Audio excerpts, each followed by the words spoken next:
മട്ടുപ്പാവിൽ കൃഷി ചെയ്യാൻ ആഗ്രഹിക്കുന്നവരും മടിച്ചു നിൽക്കാൻ കാരണങ്ങളായ ചില പ്രശ്നങ്ങളുണ്ട്. കൃഷിക്കാവശ്യമായ പണം, കൃഷിക്കാവശ്യമായ അറിവ്, പച്ചക്കറികൾ വിറ്റഴിക്കാനുള്ള വിപണി എന്നീ പ്രശ്നങ്ങൾ. എന്നാൽ ഇവയെ സർക്കാർ ഏജൻസികളുടെ സഹായം കൊണ്ടും സംഘബലം കൊണ്ടും മറികടക്കുന്ന ഒരു കാഴ്ചയാണ് ഇനി നമ്മൾ കാണുന്നത്. കൊച്ചി നഗരത്തിലേക്ക്.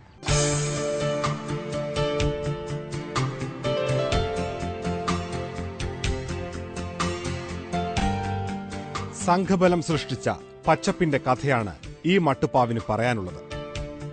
ഇതൊരു ഒറ്റപ്പെട്ട മട്ടുപ്പാവല്ല. തിരക്കേറിയ എറണാകുളം നഗരത്തിൽ ഇതുപോലെ 40 മട്ടുപ്പാവുകളിലാണ് കുടുംബശ്രീ കൃഷിയിടമൊരുക്കിയത്. അജിത രമേഷിനെ പോലെയുള്ള വീട്ടമ്മമാർക്ക് വീട്ടിലേക്കുള്ള ശുദ്ധമായ ഭക്ഷണവും സ്വന്തമായ വരുമാനവും ഒരുക്കുന്നത് ഈ ചെറുതോട്ടങ്ങളാണ്. കുടുംബത്തിലെ വരുമാനം സാമ്പത്തികമായി പിന്നോക്കം നിൽക്കുന്ന കുടുംബങ്ങളിലെ അംഗങ്ങളെയാണ് നമ്മൾ സെലക്ട് ചെയ്യുന്നത്. കാരണം അവർക്കൊരു സ്വയം തൊഴിൽ ഇത് സ്ത്രീകളിലൂടെ നടപ്പിലാക്കാൻ കാരണം വീട്ടിലെ പ്രാരാബ്ദങ്ങളിൽ ഒതുങ്ങിക്കൂടുന്ന സ്ത്രീകൾ പെട്ടെന്ന് പുറത്തുപോയി വരുമാനം ഉണ്ടാക്കാമെന്ന് വെച്ചാൽ സ്വയം തൊഴിലിൽ അത്ര സക്സസ് ആവില്ല. അപ്പോൾ വീട്ടിലെ ഫാമിലിയോടൊപ്പം തന്നെ കുട്ടികളും ഭർത്താവും എല്ലാവരും കൂടി തന്നെ വീട്ടിലെ ജോലിയോടൊപ്പം തന്നെ ചെയ്യാവുന്ന നല്ല വരുമാനം ഉണ്ടാക്കുന്ന ഒരു തൊഴിൽ സംരംഭം ആയതുകൊണ്ടാണ് ഇവരത് ഏറ്റവും കൂടുതൽ ഇതിലേക്ക് വരാൻ കാരണം. Green Shri intensive vegetable cultivation എന്ന പദ്ധതിയാണ് ഇവിടെ നടപ്പാക്കുന്നത്. ഇതൊരു കൂട്ടായ്മയാണ്. കുടുംബശ്രീ അംഗങ്ങളിൽ നിന്നാണ് ഗുണഭോക്താക്കളായ വീട്ടമ്മമാരെ ഈ കൂട്ടായ്മയിലേക്ക് തിരഞ്ഞെടുക്കുന്നത്. അവർക്ക് 4 ഘട്ടങ്ങളിലായി പരിശീലനം നൽകി പച്ചക്കറി കൃഷിക്ക് പര്യാപ്തരാക്കുന്നു. ക്ലാസ് കേട്ട് കഴിഞ്ഞാൽ തന്നെ ഒരു ധൈര്യമായി. കാരണം ചെയ്യാം, എന്തായാലും ചെയ്തിറങ്ങും. കാരണം ഇവര് എൻസിക്കാരാണെങ്കിൽ അവർ നമ്മളുടെ കൂടെ നിൽക്കും, എന്തിനും ഏതിനും നമ്മളുടെ കൂടെ നിൽക്കും എന്നുള്ളൊരു വിശ്വാസത്തോടുകൂടി തന്നെ നമ്മൾ ഇറങ്ങിയതിലേക്ക്. പരിശീലന ശേഷം 5 പേരടങ്ങുന്ന ഗ്രൂപ്പുകൾ ഉണ്ടാക്കും. ഇനി വേണ്ടത് മൂലധനമാണ്. വീടൊന്നിന് 50,000 രൂപയാണ് മുടക്കുമുതൽ. പ്രോജക്ട് ചെലവിന്റെ 35%, അതായത് 17,500 രൂപ സബ്സിഡി ലഭിക്കും. 60%, അതായത് 30,000 രൂപ ബാങ്ക് ലോൺ. കർഷകർ മുടക്കേണ്ടത് പ്രോജക്ട് ചെലവിന്റെ 5%, 2,500 രൂപ. 10% അടുത്ത് വരുന്ന പലിശയ്ക്ക് 3 വർഷം കൊണ്ട് ലോൺ അടച്ചു തീർക്കണം. 200 ബാഗ് സെറ്റ് ചെയ്തൊരു വ്യക്തിക്ക് ശരിക്കും പറഞ്ഞാൽ 5,883 രൂപ നമ്മുടെ ഈ പ്രോജക്റ്റും പ്രകാരം ലാഭം ഉണ്ടാക്കാം. ചെലവ് കഴിഞ്ഞ് ഇതിൻ്റെ കോസ്റ്റ് കഴിഞ്ഞ് പ്രോഫിറ്റ് ആകാം. ഈ പ്രോഫിറ്റിൽ നിന്നും ഒരു വ്യക്തിക്ക് 1,050 രൂപയാണ് മാസം ഇൻസ്റ്റാൾമെൻറ്റ് വരുള്ളൂ 3 വർഷം കൊണ്ട് അടയ്ക്കുമ്പോൾ. അപ്പോൾ ഇവർക്ക് നിസ്സാരമായി ഈ ലോൺ അടയ്ക്കാവുന്ന ഇതേ ഉള്ളൂ. കൃഷിക്കു വേണ്ട സാങ്കേതിക സഹായം ഗ്രീൻ ടെക് എന്ന കർഷക ഏജൻസി ലഭ്യമാക്കും. ഒരു വീടിന് 200 ഗ്രോ ബാഗുകളാണ് ഇവർ നൽകുന്നത്. നിശ്ചിത നടീൽ മിശ്രിതത്തിൽ അത്യുൽപാദന ശേഷിയുള്ള തൈകൾ പിടിപ്പിച്ചു നൽകും. അതായത് 200 ബാഗിന് ഒരു 5 അർബൻ മണ്ണ്, അതായത് ബേസിക് മണ്ണ്, പിന്നെ 3 ബാഗ് കോഴിവളം, 2 ബാഗ് ചാണകം, 2 ബാഗ് സ്ക്വയർ മിക്സ്, അതായത് 100 കിലോ, സുഡോമോണസ് ട്രൈക്കോഡർമ 5 കിലോ വീതം. ടെറസിൽ തൊണ്ടുകൾ അടുക്കി ബാഗുകൾ നിരത്തും. ജലസേചനത്തിനുള്ള ടാങ്കും തുള്ളിനന സംവിധാനവും ഇവർ തന്നെ ഒരുക്കിത്തരും. കൂടാതെ കൃഷിക്ക് ആവശ്യമായ പരിശീലനവും. ആദ്യത്തെ ഒരു വിള തീരുന്നതുവരെ വിദഗ്ധരുടെ സേവനം ലഭ്യമാക്കും. ഇപ്പൊ നല്ല ധൈര്യമുണ്ട്. ലോൺ തിരിച്ചടക്കാൻ പറ്റുമെന്ന് മാത്രമല്ല, നമുക്ക് നല്ല ഭക്ഷണം ഏറ്റവും കൂടുതൽ കഴിക്കാൻ കഴിയേണ്ടതിന്റെ സന്തോഷം ഏറ്റവും കൂടുതലുണ്ട്. കാരണം ഇപ്പോൾ ഞങ്ങൾ എടുത്തിട്ട് പ്രൊഡക്ഷൻ ഇപ്പോൾ കൊടുത്തു തുടങ്ങിയപ്പോൾ 2 മാസത്തോളമായി.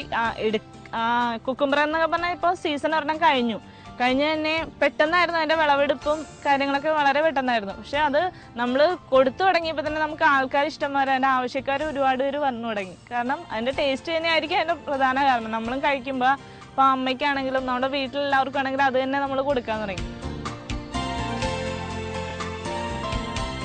വീടുകളിൽ കൃഷി ആരംഭിക്കുന്നതോടെ കുടുംബശ്രീ കൂട്ടായ്മയുടെ ഉത്തരവാദിത്തം തീരുന്നില്ല. ഗ്രൂപ്പ് അംഗങ്ങൾ തമ്മിലും ഗ്രൂപ്പുകൾ തമ്മിലുമുള്ള സൗഹൃദത്തിന് തുടക്കമാകുന്നതേയുള്ളൂ. ഇടയ്ക്കിടയ്ക്കുള്ള ഗൃഹസന്ദർശനങ്ങളിലൂടെ ഒരുമയുടെ പച്ചപ്പും ഇവർക്കിടയിൽ വളരുന്നു. വിളവെടുപ്പും നടിയിലും വീടിനു മുകളിലെ കൊച്ചു കൊച്ചു ആഘോഷങ്ങളായി ഇവർ മാറ്റുന്നു. ഇവർ തമ്മിൽ അല്ലാതെയും ഇങ്ങനെ ഒരു റിലേഷൻ ഡെവലപ്പായി വരുന്നുണ്ട്. ഇങ്ങനെ ഒരു പരസ്പരം ഇപ്പോഴും കാണുന്നൊരു ടീമായതുകൊണ്ട് ട്രെയിനിങ്ങുകൾക്കെല്ലാം ഇവർ പരസ്പരം കണ്ടുകൊണ്ടിരിക്കുകയാണ്. അപ്പോൾ അവർ തമ്മിലൊരു നല്ലൊരു ഫ്രണ്ട്ഷിപ്പ് റിലേഷൻ ബന്ധം ഉണ്ടായിട്ടുണ്ട്. സീസണും കാലാവസ്ഥയും അനുസരിച്ചുള്ള വിളകളാണ് ഗ്രീൻ ശ്രീയുടെ കൃഷിക്ക് നിർദ്ദേശിക്കുന്നത്.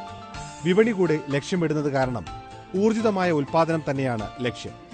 4 മാസം കൊണ്ട് കുറഞ്ഞത് 4 കിലോ തക്കാളി കിട്ടുന്ന തക്കാളി ചെടികളാണ് വിതരണം ചെയ്യുന്നത്. 200 വെണ്ടയ്ക്കയെങ്കിലും പറിക്കാനാകുന്ന വെണ്ടച്ചെടികളാണ് ഇവരുടെ തോട്ടങ്ങളിൽ. ആദ്യഘട്ടത്തിൽ തന്നെ വിജയം വരിക്കാനായത് വീട്ടമ്മമാരിൽ ഉണ്ടാക്കുന്ന ആത്മവിശ്വാസം ചെറുതല്ല. ഇത് സോണി, ഇത് ഷെൽവി, ഇത് സുനിത. ഞങ്ങൾ 4 പേര് കൂടിയാണ് ഈ സംരംഭം തുടങ്ങിയത്. ഞങ്ങൾക്ക് ആദ്യത്തിൽ ഇത്ര ഉണ്ടായിരുന്നില്ല. പിന്നെ തുടങ്ങിക്കഴിഞ്ഞപ്പോൾ ഇത് ചെടികളൊക്കെ വളരാൻ തുടങ്ങിയപ്പോൾ ഭയങ്കര ആത്മവിശ്വാസമായി. ഇതൊക്കെ പൂക്കാനും തുടങ്ങി, ഇതിൽ വളരാനും തുടങ്ങിയപ്പോൾ ഞങ്ങൾക്ക് നമ്മൾ രക്ഷപ്പെട്ടു, എന്തെങ്കിലുമൊക്കെ ഒന്ന് ആക്കിയെടുക്കാം ഇതെന്നുള്ള എന്ന് വെച്ചാൽ ഇത് ഈ സിറ്റി കിടക്കണം. ഞങ്ങൾക്ക് ഇതിനെക്കുറിച്ച് കൂടുതലൊന്നും അറിയില്ലായിരുന്നു. ഇതൊക്കെ കണ്ട് ഇത് വളർന്ന് പൂവൊക്കെ വച്ച് കായായിപ്പോയാൽ വലിയ പ്രതീക്ഷയോടെയാണ് ഞങ്ങളിപ്പോൾ ഇതിനെയൊക്കെ നോക്കണേ. ഞങ്ങളെ മക്കളെക്കാളും കൂടുതലായിട്ട് ഞങ്ങളിപ്പോൾ ഇതിനെ നോക്കിക്കൊണ്ടിരിക്കുകയാണ്. പൂർണ്ണമായും ജൈവ കൃഷിയാണ് ഈ പദ്ധതി പ്രകാരം നടത്തുന്നത്. ജൈവവളങ്ങളും ജൈവ കീടനാശിനികളും മാത്രം. രോഗപ്രതിരോധത്തിനും കീടനാശത്തിനുമുള്ള ഉപദേശം എപ്പോഴും നൽകാൻ സംവിധാനം. കൂടാതെ വീട്ടമ്മമാർ തമ്മിലെ സൗഹൃദ വലയിലൂടെ കാർഷിക പ്രശ്നങ്ങൾക്ക് പരിഹാരം കണ്ടെത്താനും വഴിയുണ്ട്. പരസ്പരം വാട്സപ്പിലൂടെയും ഫോണിലൂടെയൊക്കെ പരസ്പരം ബന്ധപ്പെടുന്നുണ്ട്. വാട്സപ്പിൽ എന്തെങ്കിലും പ്രോബ്ലം ഒക്കെ ഉണ്ടെങ്കിൽ അപ്പം തന്നെ ഷെയർ ചെയ്യാനായിട്ട് വാട്സപ്പിൽ അവർ പരസ്പരം ചെയ്യുന്നുണ്ട്. ഞങ്ങൾക്കും അയച്ചു തരും. അതുപോലെ ടെക്നിക്കൽ അഡ്വൈസേഴ്സിനും അവർ ഫോട്ടോ അയച്ചു കൊടുക്കും. അപ്പോൾ തന്നെ അതിന് മറുപടിയും കിട്ടും. അപ്പം അങ്ങനെ നമ്മളിങ്ങനെ വാട്സപ്പിൽ ഗ്രൂപ്പായിട്ട് ചെയ്യാനായിട്ട് ഉദ്ദേശിക്കുന്നുണ്ട്. വാട്സപ്പിൽ ഇതിൻ്റെ ഒരു കൺസോർഷ്യം ഗ്രൂപ്പായിട്ട് ചെയ്യാനായിട്ട് ഉദ്ദേശിക്കുന്നുണ്ട്. കൂട്ടുകൃഷിയുടെ രഹസ്യം മനസ്സിലാക്കിയാണ് കുടുംബങ്ങൾ ഗ്രീൻ ശ്രീയിലേക്ക് കൂടുതലായി എത്തുന്നത്. മട്ടുപ്പാവും അധ്വാനവും പങ്കുവച്ച് വിളവെടുപ്പിനുള്ള പുതിയ മാതൃകകൾ ഇവർ സൃഷ്ടിക്കുന്നു.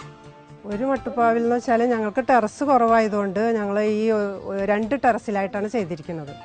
ഈ 2 പേർക്ക് ടെറസില്ല, അവർ വാടകയ്ക്ക് ഇരിക്കണവരായതുകൊണ്ട് 2 പേർക്ക് ടെറസില്ല. അപ്പോൾ ഞങ്ങൾ ഈ 2 ടെറസിലായിട്ട് ചെയ്യാനായിട്ട് വിചാരിച്ചത്. പിന്നെ അങ്ങനെയാണെങ്കിൽ ഞങ്ങൾക്ക് നോക്കാനും എളുപ്പമാണ്. ഒരേ വഴി തന്നെ ആയതുകൊണ്ട് ഞങ്ങൾക്ക് കൂടുതൽ സഹകരണമുണ്ട്. പക്ഷെ വേറെ ഭാഗത്തുള്ളവരൊക്കെ വന്നെങ്കിലും ഞങ്ങളാരും അവരെ കൂട്ടിയില്ല. എന്ന് വെച്ചാൽ അവർ എപ്പോഴും എല്ലാ സമയത്തും എത്തിയെന്ന് വരില്ല. ഇപ്പോൾ ഞങ്ങൾക്ക് അങ്ങോട്ടും ഇങ്ങോട്ടും വേഗം എത്താൻ, എന്ത് സംഭവം ഉണ്ടെങ്കിലും വേഗം പറയാനും കാണാനും വന്ന് നോക്കാനും എളുപ്പത്തിന് വേണ്ടിയാണ് ഞങ്ങൾ അടുത്തടുത്ത വീടുകളിലും ടെറസിന് വേണ്ടി ചെയ്തത്. അടുത്ത ഘട്ടത്തിൽ 50 വീടുകളിൽ കൂടി ഈ മാതൃക നടപ്പാക്കാനാണ് പദ്ധതിയിടുന്നത്. കൂടാതെ എറണാകുളത്തെ എല്ലാ കുടുംബശ്രീ അംഗങ്ങളുടെ വീടുകളിലും ചെറുതായെങ്കിലും ഒരു തോട്ടമുണ്ടാക്കാനും ശ്രമമുണ്ട്. വിപണനത്തെ സംബന്ധിച്ചും ആശങ്കകളില്ല. ഇതിന്റെ മാർക്കറ്റിംഗ് സാധ്യതയാണ് ഏറ്റവും കൂടുതലൊരു പ്രശ്നം ഉണ്ടാവുമെന്നുള്ളത് നമ്മൾ ഫീൽ ചെയ്തത്. പക്ഷേ നമ്മളിവിടെ അത്തരത്തിലൊരു പ്രശ്നം നമ്മൾ അനുഭവിച്ചില്ല. ഒരു മാർക്കറ്റിങ്ങിന് വേണ്ടിയിട്ട് നമ്മളൊരു ടീമിനെ ഡെവലപ്പ് ചെയ്തുകൊണ്ട് എല്ലാ വീടുകളിൽ നിന്നും ഈ വെജിറ്റബിൾ കളക്ട് ചെയ്ത് മാർക്കറ്റ് ചെയ്യാം, ഇങ്ങനെയുള്ള സ്ട്രാറ്റജികളൊക്കെ നമ്മൾ പ്ലാൻ ചെയ്തു. പക്ഷെ അതൊന്നും ആവശ്യം വന്നില്ല. ഇവർ തന്നെ ഇവരുടേതായ മാർക്കറ്റുകൾ ഇവർ കണ്ടെത്തിക്കൊണ്ട് ഒത്തിരി സ്ഥലങ്ങളിൽ ഇവർക്ക് ഇപ്പോൾ തന്നെ നല്ല വിപണനം നടക്കുന്നുണ്ട്. അതോടൊപ്പം തന്നെ ലോൺ റീപേയ്മെൻറ്റും കൃത്യമായി നടക്കുന്നുണ്ട്. അപ്പോൾ ബാങ്കുകാരെല്ലാം തന്നെ ഇംപ്രസ്ഡ് ആണ്. ഈ ഒരു പ്രോജക്റ്റിൽ ലോണും സബ്സിഡിയും എല്ലാം കൊടുക്കാൻ അവർ ഇംപ്രസ്ഡ് ആണ്. വീടുകളിലും വീടിനോടടുത്ത സ്റ്റോളുകളിലും പച്ചക്കറി ലഭ്യത ഉറപ്പാക്കാൻ മാളയിലെ ജൈവ കൃഷിപ്പാടങ്ങളിൽ നിന്ന് ഇപ്പോൾ സ്റ്റോക്ക് എത്തിക്കുന്നുണ്ട്. കൂടുതൽ മട്ടുപ്പാവുകൾ പച്ച പുതച്ച് കഴിയുമ്പോൾ അത് വേണ്ടി വരില്ലെന്നാണ് പ്രതീക്ഷ. ഇത് കുറേയും കൂടി ബൾക്ക് ലെവലിലേക്ക് ഇത് വരുമ്പോൾ നമ്മൾ അവിടെ ഡിസ്റ്റൻസ് അനുസരിച്ച് ഓരോ സ്റ്റാളുകൾ ഇടാൻ തീരുമാനമെടുത്തിട്ടുണ്ട്. അപ്പോൾ അത് കുറച്ച് സമയം ആയതുകൊണ്ട് തന്നെ ആ ഒരു ബൾക്ക് പ്രൊഡക്ഷനിലേക്ക് വന്നിട്ടില്ല. ഇപ്പോൾ വീടിൻ്റെ ചുറ്റുവട്ടത്തും സെയിൽ ചെയ്യുന്ന അതും നമ്മൾ തന്നെയാണ് പച്ചക്കറി അവർക്ക് എത്തിച്ചു കൊടുക്കണം. അവർക്ക് കൊടുക്കാനും ബൾക്ക് പ്രൊഡക്ഷൻ ഇല്ലാത്തത് കൊണ്ട് നമ്മളിപ്പോൾ അവിടെ നിന്നും കൂടി കൊണ്ടുവന്നു. ഇനി ഇവിടെ എല്ലാം ബൾക്കായി കഴിഞ്ഞാൽ ഇവിടെ തന്നെ കൊച്ചി കോർപ്പറേഷൻ്റെ ഏരിയയിൽ ഇവിടെ വിൽക്കുന്ന പച്ചക്കറി എല്ലാം ഇവിടെ തന്നെ ഉൽപ്പാദിപ്പിച്ച് വിൽക്കുന്നുള്ള ഒരു വലിയൊരു ലക്ഷ്യം കൂടി നമ്മൾ ഇതിൽ പിന്നിലുണ്ട്. വ്യക്തമായ ലക്ഷ്യവും നടപ്പാക്കാൻ കാര്യക്ഷമമായ സംവിധാനവും ഉണ്ടെങ്കിൽ സർക്കാർ ഏജൻസികൾക്കും ജനകീയ കൂട്ടായ്മകൾക്കും നാടിന്റെ ഭക്ഷ്യസുരക്ഷയിൽ വലിയ പങ്ക് വഹിക്കാൻ കഴിയും. അതിനുള്ള തെളിവാണ് ഈ പദ്ധതി. സാധാരണ കുടുംബശ്രീയുടെ ഉദ്ദേശ ലക്ഷ്യം ദാരിദ്ര്യ ലഘൂകരണം മാത്രമാണ്. മറിച്ച് ഇതിൽ നമ്മളൊരു ഭക്ഷ്യസുരക്ഷയുടെയും കൂടി എലമെന്റ് ചേർത്തുകൊണ്ട് ആണ് ഈ ഒരു പദ്ധതി ഇവിടെ നമ്മൾ എറണാകുളം ജില്ലയിലൊരു മോഡൽ പ്രോജക്റ്റാണിത്. അപ്പോൾ ഇതൊരു പൈലറ്റായിട്ടാണ് നമ്മളിതിവിടെ ഇംപ്ലിമെൻ്റ് ചെയ്യുന്നത്. മറ്റ് ജില്ലകളിലും ഈ ഒരു മോഡൽ കാണിച്ചുകൊണ്ട് എല്ലാ ജില്ലകളിലും ഇത് വ്യാപിപ്പിക്കാനുള്ള ഒരു പരിപാടി സംസ്ഥാന മിഷന്റെ ഭാഗമായിട്ട് നമ്മൾ ആരംഭിച്ചു കഴിഞ്ഞു. നാട്ടിലെ മട്ടുപ്പാവ് കാർഷിക വിപ്ലവത്തിൽ വലിയൊരു പങ്ക് വഹിച്ച് മുന്നോട്ട് സഞ്ചരിക്കുകയാണ് കുടുംബശ്രീ. ഈ മാതൃക ഇനിയും വളർന്ന് വികസിക്കട്ടെ. ഇപ്പോഴത്തെ 40 മട്ടുപ്പാവുകൾ 40,000-ഉം 40 ലക്ഷവുമായി വളരട്ടെ. വെറും ആശയല്ല, നാടിന്റെ ആവശ്യമാണ്. ഈ സംഘമാതൃകയെക്കുറിച്ച് കൂടുതൽ അറിയാൻ ബന്ധപ്പെടേണ്ട വിലാസം: Greenshree intensive vegetable cultivation, Kudumbashree Bhavan, Mekkad PO, Angamaly. Phone number 9349908276. Number ഒരിക്കൽ കൂടി 9349908276. നാട്ടുവച്ചയുടെ ഇന്നത്തെ സമയം ഇവിടെ പൂർത്തിയാകുന്നു. നാട്ടുവച്ചയുടെ മുൻപുള്ള എപ്പിസോഡുകൾ manorama.com-ലും യൂട്യൂബിലും ലഭ്യമാണ്. നാട്ടുവച്ചയെക്കുറിച്ചുള്ള പ്രേക്ഷകരുടെ വിലയേറിയ അഭിപ്രായങ്ങൾ അറിയാൻ ഞങ്ങൾക്ക് താല്പര്യമുണ്ട്. അഭിപ്രായങ്ങൾ അറിയിക്കേണ്ട വിലാസം: ദ പ്രൊഡ്യൂസർ, നാട്ടുവച്ച, മനോരമ ന്യൂസ്, അരൂർ, ആലപ്പുഴ. വീണ്ടും കാണും വരെ നന്ദി, നമസ്കാരം.